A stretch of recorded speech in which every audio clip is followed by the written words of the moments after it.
Okay, good morning students. तो आज हम जो नया टॉपिक स्टार्ट करेंगे उसका नाम है human I and the colourful world. ये आपका सेकंड चैप्टर है फिजिक्स का। क्योंकि ये फर्स्ट चैप्टर के रिलेटेड है, इसलिए हमने साथ साथ में ये चैप्टर शुरू कर दिया।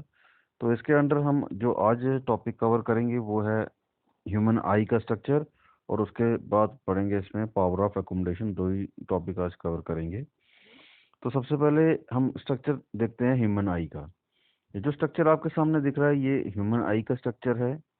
ये सफेरिकल स्ट्रक्चर होता है और इसके डिफरेंट पार्ट्स हैं। वन बाय वन इनको डिस्कस करेंगे।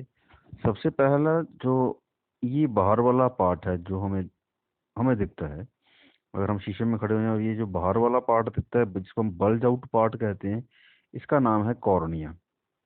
ये कॉर्निया है और लाइट की रेज जो होती है हमारी आंखों में, इसी ये जो एरिया है यहीं से अंदर एंटर करती है, और ज़्यादातर रिफ्रैक्शन इसी वाले पार्ट में से लाइट रेज की हो जाती है। ये भी एक लेंस का काम करती है और ज़्यादातर रिफ्रैक्शन जो होती है, लाइट जितनी जा रही है उसकी मैक्सिमम रिफ्रैक्शन इस वाले पार्ट से आएगी।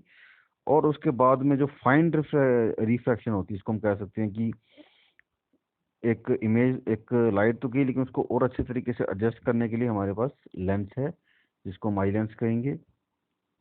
जब कॉर्निया से लाइट एंटर करती है तो अंदर हमारे पास नेक्स्ट जो पार्ट है उसका नाम आता है आइरिस।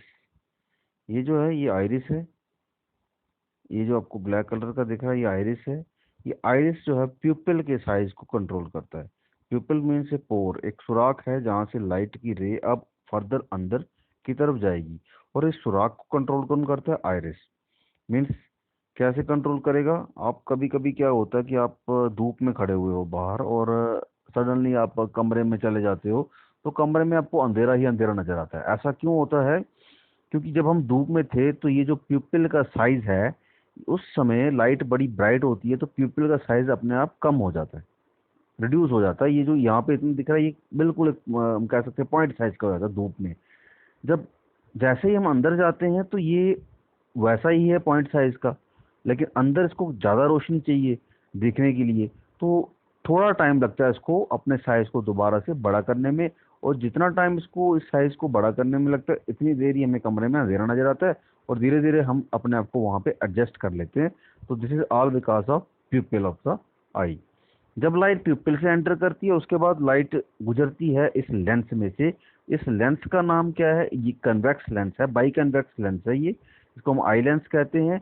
इस लेंस को कंट्रोल करने के लिए हमारे पास मसल्स है, पेयर ऑफ मसल्स हैं। ये येलो कलर का आपको दिख रहा है, और यहाँ पे भी इनको हम कहते हैं सिलेरी मसल्स। ये इस लेंस को कंट्रोल करते हैं। ये इस लेंस को कंट्रोल करने वाले हमारे हैं सिलेरी मसल्स। लाइट सोर्स से आने के बाद ज़्यादातर रिफ्रैक्शन यहाँ पे होगी, उसके बाद जब यहाँ से होगी तो यहाँ पे फाइन रिफ्रैक्शन होगी। फाइन रिफ्रैक्शन के बाद लाइट रेज जो है वो रेटिना पे पहुँचती है, और जब लाइट रे रेटिना पे पहुँचती है तब हमें वो ऑब्जेक्ट की इमेज जो है दिख जाती है। तो आपको पता होगा हम कि हमने पढ़ा था कन्वेक्स लेंस कैसी इमेजेस बनाती है। कन्वेक्स लेंस रियल और इन्वर्टेड इमेजेस बनाती हैं। यहाँ पे जो इमेज बनेगी वो रियल इमेज बनेगी, लेकिन कैसी बनेगी? उल्टी बनेगी, अपो जो है इन्वर्टेड बनेगी। फिर दिमाग में क्वेश्चन ये आता है कि अगर ये इन्वर्टेड इमेज बन रही है तो दिखने वाला आदमी हमें उल्टा क्यों नहीं दिख रहा? दिखने वाली चीजें हमें उल्टी क्यों नहीं दिख रही, वो सीधी क्यों दिख रही है? तो उसका कारण क्या है? यहाँ पे इमेज बनने के बाद या इस इमेज का एक इलेक्ट्रिक सिग्नल बनता है। इलेक्ट्रिक सिग्नल इस ऑप्टिक नर्व से, इलेक्ट्रिक सिग्नल जो होता है वो हमारे शरीर में इलेक्ट्रिक सिग्नल क्या कहाँ पे है? हमारा नर्वस सिस्टम जितना भी है, हमारा ब्रेन, हमारी नर्व्स, वो सारी की सारी इलेक्ट्रिक सिग्नल के ऊपर ही चलती हैं। तो यहाँ से इस इमेज का इलेक्ट्रिक सिग्नल में कन्वर्ट होगी और इलेक्ट्रिक सिग्नल ब्रेन तक जाएगा। और ब्रेन का क्या काम होता है? ब्रेन उस इन्वर्टेड वाले को इंटरप्रेट करके उसकी जो है सीधी इमेज हमारे दिमाग में बना देता है। तो इसीलिए हमें वो इमेज जो है वो सीधी दिखाई देती है। उसके बाद हमारे पास ये जो कॉर्निया है, इस कॉर्निया के ये जो अंदर वाला पार्ट है यहाँ पे फ्लूइड होता है, लिक्विड ही लिक्विड होता है। उस लिक्विड का नाम है एक्वियस ह्यूमर। ओके। और ये जो कन्वेक्स लेंस से लेके रेटिना तक जो पार्ट है, ये जो आपको ब्लूइश कलर का दिख रहा है, यहाँ पे जो लिक्विड होगा उसका नाम है विट्रस ह्यूमर। वो विट्रस ह्यूमर है। आपको ये ही है हमारी आई का, ये हमारी आई का स्ट्रक्चर है। इसके बाद हम इसमें नेक्स्ट जो पढ़ने वाले हैं वो है पावर ऑफ एकोमोडेशन क्या होता है। इसी डायग्राम की मदद सेकंड टॉपिक है हमारा पावर ऑफ एकोमोडेशन। इसी डायग्राम की मदद से हम ये बता देंगे कि पावर ऑफ एकोमोडेशन क्या होता है। आपको पता है हमारे पास पेयर ऑफ आईज हैं, वो हमें कलरफुल वर्ल्ड दिखाती हैं। मीन्स जितनी भी अच्छी चीज़ें हैं, ब्राइट चीज़ें हैं, कलरफुल चीज़ें हैं, वो देखने के लिए मदद कौन करती है? आइज मदद करती है। अब हमारी आइज कैसी हैं कि हम इन्हीं आँखों से हम पास की चीज़ भी बड़ी आसानी से पढ़ लेते हैं और बहुत दूर की चीज़ भी बड़ी आसानी से देख लेते हैं। इन्फिनिटी तक, जहाँ तक हमारी नज़र जाती है वहाँ तक हम देख सकते हैं। अब सन हमसे काफ़ी दूर है, हम कहते हैं हमें नहीं पता कितनी दूर है, इन्फिनिटी पे है, दिखता तो है हमें वो, इन्फिनिटी पे होने पे भी हमें दिख रहा है। मून काफ़ी दूर है, इन्फिनिटी पे होने पे भी हमें वो दिख रहा है वो। अब ये आइस ये ऐसे कैसे कर सकती है कि हमें दूर का भी दिखा देती है और पास का भी क्लियर दिखा देती है? ये जो दूर का और पास का क्लियर दिखाने को ही हम पावर ऑफ एकोमोडेशन ऑफ आई कहते हैं। ये क्या है दूर को और पास को दिखाने का? कि हमारी जो आई है वो अपने लेंस के जो हम जिसको सेंटर ऑफ कर्वेचर कहते हैं उसको एडजस्ट कर सकती है। हमारे पास जो हम मार्केट में जो लेंस मिलती है उसका सेंटर ऑफ कर्वेचर जो होगा वही रहेगा, लेकिन जो हमारी आंखों में आई जो लेंस है वो उसके पास एक क्वालिटी है, उसकी एक खासियत है कि वो अपने सेंटर ऑफ कर्वेचर को एडजस्ट कर सकती है। उसको ज़्यादा कर सकती है, उसको कम कर सकती है। और उसको ये काम करवाने में कौन मदद करता है? ये सिलियरी मसल्स। ये सारा काम कौन करवाते हैं? Ciliary muscles. ये जो सिलियरी मसल्स हैं कभी इसको खींच लेते हैं और कभी इसको पास ले आते हैं। मीन्स कभी इसको कंट्रैक्ट करते हैं और कभी इसको रिलैक्स कर देते हैं। अभी जैसे ये रिलैक्सिंग पोजीशन में है, अभी ये आराम से है। आराम में जब होगा, जब हम आराम में है, जब हमारी आई आराम कर रही है, उसके मसल्स आराम कर रहे हैं, तो हमें दूर का बड़े साफ दिखेगा। मतलब हम दूर जब देखते हैं तो हमारी जो आई लेंस है या फिर सिलियरी मसल्स हैं वो रिलैक्स कर रहे हैं। और जब वो रिलैक्स कर रहे होते हैं तो हमारी जो आई लेंस है, ये जो ब्लू डार्क ब्लू कलर दिख रहा है, ये उस समय थिन हो जाती है, पतली हो जाती है। जब पतली होती है तो उसका सेंटर ऑफ कर्वेचर ज़्यादा हो जाता है। इसका सेंटर ऑफ कर्वेचर कैसा हो जाता है? ज़्यादा हो जाता है। जब सेंटर ऑफ कर्वेचर ज़्यादा होगा तो आपको पता है फोकल लेंथ भी क्या होगी? ज़्यादा होगी, क्योंकि फोकल लेंथ किसके बराबर है? Half of the radius. जब अब रेडियस ज़्यादा होगा तो फोकल लेंथ भी ज़्यादा हो जाएगी। अब इसको समझने का एक आसान सा तरीका है। हमारे घर में आटा फुल्का तो सब बनाते हैं, चपाती बनाते हैं, उससे पहले इसका पेड़ा बनाया जाता है। वो पेड़ा है, वो उस पेड़े को आप मान लो आइलैंड्स, वो आइलैंड्स है। जब हमने उसको बेल लिया और वो फुल्का बन गया तो वो हो गई उसकी रिलैक्सिंग पोजीशन, वो रिलैक्स है उस समय।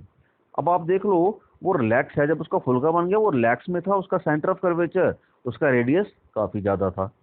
उस समय पे हम दूर का देख सकते हैं। जब वो कैसी हो? आई लेंस पतली हो, वो पेड़ा पतला हो गया, अब उसका रेडियस, सेंटर ऑफ कर्वेचर या फिर रेडियस बढ़ गया, रेडियस बढ़ने से फोकल लेंथ बढ़ गई। जब फोकल लेंथ बढ़ गई तो हम उस समय हमारी लेंस दूर का, हमारी आई जो है दूर का देख रही जब होती है तो ऐसा केस होता है। और जब हम पास का देख रहे होते हैं, जब हम पढ़ रहे होते हैं, जब हम पढ़ रहे होते हैं तो हमारी जो आंखें हैं उस पर दबाव पड़ता है। मतलब हम कहते हैं कि हमारे सीलियरी मसल्स तब कंट्रैक्ट करते हैं, रिलैक्स नहीं होते, तब वो कंट्रैक्ट करते हैं। जब वो कंट्रैक्ट करते हैं, सिकुड़ते हैं, तो वो आई लेंस को भी सिकुड़ाते हैं। मीन्स वो फुल्का जो हमने बना दिया था उसका दोबारा से हमने पेड़ा बना दिया। बेला हुआ था उसको हमने दोबारा से क्या बना दिया? पेड़ा बना दिया।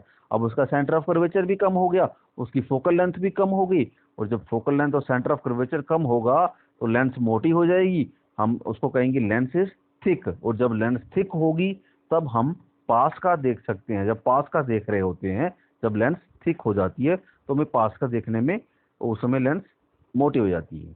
तो इसलिए हम ये कह सकते हैं कि हमारी जो आई है वो इस तरीके से पावर ऑफ एकोमोडेशन करती है। पावर ऑफ एकोमोडेशन को अगर हम डिफाइन करें तो it is the unique ability of the eye lens to adjust is focal length with the help of ciliary muscles.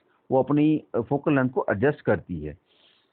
और जो हमारी आई है उसका जो नियर पॉइंट है, मतलब हम सबसे पास कहाँ तक देख सकते हैं? 25 सेंटीमीटर तक। अगर 25 के बाद आप 20 सेंटीमीटर पे लेके जाओगे तो आपको साफ नहीं दिखेगा, आपको ब्लर दिखेगा। मीन्स अगर आप अपनी कॉपी को अपनी आंखों के पास ले जाओगे तो आपको साफ नहीं दिखेगा, आपको धुंधला दिखेगा, आपको ब्लर दिखेगा।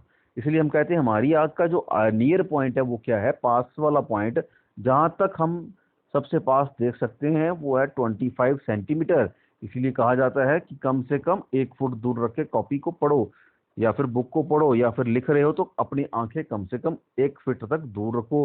अगर आप 1 फीट से पास रखते हो तो आपकी सीलियरी मसल्स को और कंट्रैक्ट करना पड़ता है, जिसकी वजह से उसके ऊपर और दबाव पड़ता है, और सीलियरी मसल्स पे ज्यादा दबाव पड़ेगा तो जल्दी आंखें जो हैं खराब हो जाती हैं। वो हम इससे नेक्स्ट वाले में पढ़ेंगे कैसे आंखें खराब होती हैं।